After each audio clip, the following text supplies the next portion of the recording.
नमस्कार जय जगन्नाथ शुभ सकाल गणेश न्यूज आपको स्वागत। आज हूँ जून 13 तारिख शुक्रवार। आज दिन 10टा बड़ खबर उपर नजर पकाइबा। वीडियो भल लगे आपको भल पाइप स्वरूप गोटे गोटे लाइक एवं गोटे गोटे सब्सक्राइब निश्चित करदेवे। प्रथम खबर विकास वाहन है शुभारंभ। आज जून 21 जाए गड़ब विकास वाहन यार शुभारंभ कले मुख्यमंत्री मोहन चरण माझी। सरकारी योजना संपर्क में लोक कले सचेतन। विभिन्न योजना संबंध में कर अवगत। ଏହି କାର୍ଯ୍ୟକ୍ରମଟି ଭୁବନେଶ୍ୱର ମହାତ୍ମା ଗାନ୍ଧୀ ମାର୍ଗରେ ଚାଲିଛି। ମୁଖ୍ୟମନ୍ତ୍ରୀ କହିଛନ୍ତି ଯେ ରାଜ୍ୟର 314ଟି ବ୍ଲକରେ ଏହି ବିକାଶ ବାହନ ବୁଲିବ। 5 ମହାନଗର ନିଗମ 115 ପୌରାଞ୍ଚଳରେ ବି ଗଡ଼ିବ। ସେ କହିଛନ୍ତି ଯେ 25% ଦେଇଥିଲେ 11ଟି ପୂରଣ କରିଛନ୍ତି। 2,90,000 କୋଟିରେ ପହଞ୍ଚିଛି ବଜେଟ୍। ପ୍ରତ୍ୟେକ ବର୍ଗରୁ ସୁଝାଇବାକୁ ଯୋଜନା ହେଉଛି। ନିଜସ୍ୱ ଢଙ୍ଗରେ ଲକ୍ଷ୍ୟ ପୂରଣ କରୁଛନ୍ତି ସରକାର।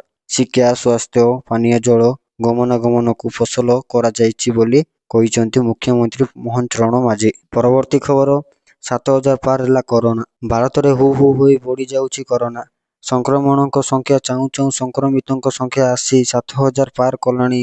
ଗତ 24 ଘଣ୍ଟା ମଧ୍ୟରେ କେବଳ 3 ଜଣଙ୍କ କରୋନା ସଂକ୍ରମିତଙ୍କ ମୃତ୍ୟୁ ରିପୋର୍ଟ ହୋଇଛି। ମନ୍ତ୍ରଣାଳୟ ଅନୁଯାୟୀ ଗୁରୁବାର ସକାଳେ ଦେଶରେ ମୃତ୍ୟୁଦାୟ ସକ୍ରିୟ ମାମଲା 7,154 ହୋଇଛି। ସ୍ୱାସ୍ଥ୍ୟ ଏବଂ ପରିବାର କଲ୍ୟାଣର ମନ୍ତ୍ରଣାଳୟର ସର୍ବଶେଷ ତଥ୍ୟ ଅନୁଯାୟୀ ମୃତ୍ୟୁଙ୍କ ମଧ୍ୟରେ 2 ଜଣ ମହାରାଷ୍ଟ୍ରର ହୋଇଥିବା ବେଳେ ଜଣେ ମଧ୍ୟପ୍ରଦେଶର। ସେମାନଙ୍କ ସ୍ୱାସ୍ଥ୍ୟଜନିତ ସମସ୍ୟା ରହିଥିଲା। ପରବର୍ତ୍ତୀ ଖବର ରାଜ୍ୟରେ ନୂଆ ଏନ୍ଏସି। ରାଜ୍ୟରେ ଘୋଷଣା ହୋଇପାରେ ନୂଆ ଏନ୍ଏସି। 12ରୁ ଅଧିକ ନୂଆ ଏନ୍ଏସି ଘୋଷଣା କରିପାରନ୍ତି ମୁଖ୍ୟମନ୍ତ୍ରୀ। ଏନେଇ ସୂଚନା ଦେଲେ ନଗର ଉନ୍ନୟନ ମନ୍ତ୍ରୀ କୃଷ୍ଣଚନ୍ଦ୍ର ମହାପାତ୍ର। ତେବେ ଦିନେ 2 ଦିନ ଭିତରେ ଏନେଇ ଘୋଷଣା କରିବେ ମୁଖ୍ୟମନ୍ତ୍ରୀ। ବର୍ଷ ପୂର୍ତ୍ତି ଅବସରରେ ରାଜ୍ୟବାସୀଙ୍କ ପାଇଁ ଯୋଜନା ପଡ଼ି ନେଇ ଆସୁଛନ୍ତି ସରକାର। ଏହା ଭିତରେ ବହୁ ପ୍ରତୀକ୍ଷିତ ଏନ୍ଏସି ଘୋଷଣା କରିବାକୁ ଯୋଜନା ହୋଇଛି। ରଜ ଅବସରରେ ରାଜ୍ୟରେ ସହରାଞ୍ଚଳର ବୃଦ୍ଧିର ନିଅ ପଡ଼ିବାକୁ ଯାଉଛି। ପ୍ରଥମ ପର୍ଯ୍ୟାୟରେ 12ରୁ ଅଧିକ ଏନ୍ଏସି ଘୋଷଣା ହେବ। ପରବର୍ତ୍ତୀ ଖବର ବିଜେଡି ପୋଲିସ ମୁହାଁମୁହିଁ। ସରକାରଙ୍କ ବର୍ଷ ପୂର୍ତ୍ତି ପାଳନ ବେଳେ ବିଜେଡି ଦଳ ପକ୍ଷରୁ ଲୟର ପିଲୟ ମଝିରେ ପ୍ରତିବାଦ ପ୍ରଦର୍ଶନ।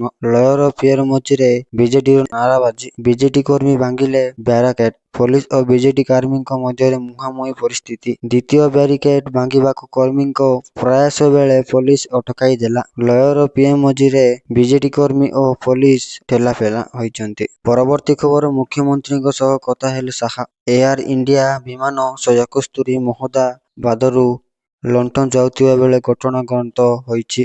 ସର୍ଦ୍ଦାର ବଲ୍ଲଭ ଭାଇ ପଟେଲ ଇଣ୍ଟରନ୍ୟାସନାଲ ଏୟାରପୋର୍ଟରେ ଏହି ଘଟଣା ଘଟିଥିବା ବେଳେ ଉଦ୍ଧାର କାର୍ଯ୍ୟ ସାଙ୍ଗକୁ ଅଗ୍ନିଶମ ବାହିନୀ ଦ୍ୱାରା ନିଆଲିଭା କାର୍ଯ୍ୟ ଚାଲିଛି।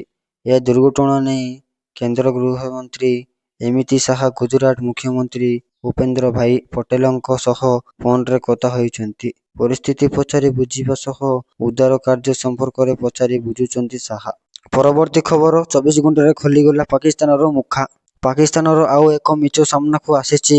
ପାକିସ୍ତାନ ବିଷୟରେ ନିଜର ପତିଆରାକୁ ଦେଖାଇବା ଲାଗି ସମସ୍ତ ପ୍ରକାର ଚେଷ୍ଟା କରିସାରିଛି। ଏବେ ସେଭଳି କିଛି ଚେଷ୍ଟାର ପର୍ଦ୍ଦାଫାଶ ହୋଇଛି। ବୁଧବାର ପାକିସ୍ତାନ ସୂଚନା ହେଉଥିଲା ଯେ ପାକିସ୍ତାନର ସେନାମୁଖ୍ୟ ଆସିମ ମୁନିରଙ୍କୁ ଆମେରିକାର 250ତମ ବିଜୟ ଦିବସ ପରେଡରେ ଯୋଗଦେବାକୁ ନିମନ୍ତ୍ରଣ କରାଯାଇଛି। ହେଲେ ରିପୋର୍ଟ ମୁତାବକ ପାକିସ୍ତାନୀ ଜେନେରାଲ ଆସିମ ମୁନିରଙ୍କୁ ବିଜୟ ଦିବସ ପରେଡର ନିମନ୍ତ୍ରଣ କରାଯାଇ ନାହିଁ। ମୁନିର କେବଳ ଆମେରିକା ଗସ୍ତରେ ଯାଉଛନ୍ତି ଯେଉଁଠାରେ ସେ ତାଙ୍କ ପ୍ରତିପକ୍ଷରୁ ଭେଟି ଏବଂ ଏହି ଗସ୍ତ ବିଜୟ ଦିବସ ପରେଡ ପାଇଁ ନୁହେଁ। ଭାରତ ପାକିସ୍ତାନ ମଧ୍ୟରେ ସୃଷ୍ଟି ହୋଇଥିବା ଉତ୍ତେଜନା ପରିସ୍ଥିତିର 1 ମାସ ପରେ ହେଉଛି। ପରବର୍ତ୍ତୀ ଖବର ମୋଦି ଯିବା ପୂର୍ବରୁ କାନି ସତର୍କ। ପ୍ରଧାନମନ୍ତ୍ରୀ ନରେନ୍ଦ୍ର ମୋଦି G7 ସମ୍ମିଳନୀରେ ଅଂଶଗ୍ରହଣ କରିବାକୁ କାନାଡା ଯାଉଛନ୍ତି। ପ୍ରଧାନମନ୍ତ୍ରୀ ମୋଦିଙ୍କ ଏହି ଗସ୍ତ ପୂର୍ବରୁ କାନାଡା ପ୍ରଧାନମନ୍ତ୍ରୀ ମାର୍କ କାର୍ଣ୍ଣିଙ୍କ ସରକାର ଖଲିସ୍ତାନମାନଙ୍କ ବିରୋଧରେ ଏକ ଅଭିଯାନ ଚଳାଉଛନ୍ତି।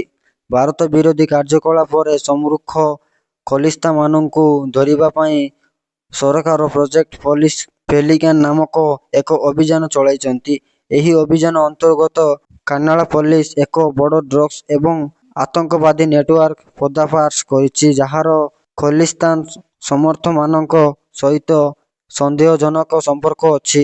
ପୋଲିସ କାନାଡ଼ାରେ ଏପର୍ଯ୍ୟନ୍ତ ସବୁଠାରୁ ବଡ଼ ଡ୍ରଗ୍ସ ଜବତ କରିଛି, ଯେଉଁଥିରେ 480 କିଲୋ କୋକେନ୍ ଅନ୍ତର୍ଭୁକ୍ତ। ଏହାର ମୂଲ୍ୟ 47.9 ନିୟୁତ ଡଲାର। କାନାଡ଼ାରେ ରହୁଥିବା 7 ଜଣ ଭାରତୀୟ ବଂଶୋଦ୍ଭୂତଙ୍କ ନାମ।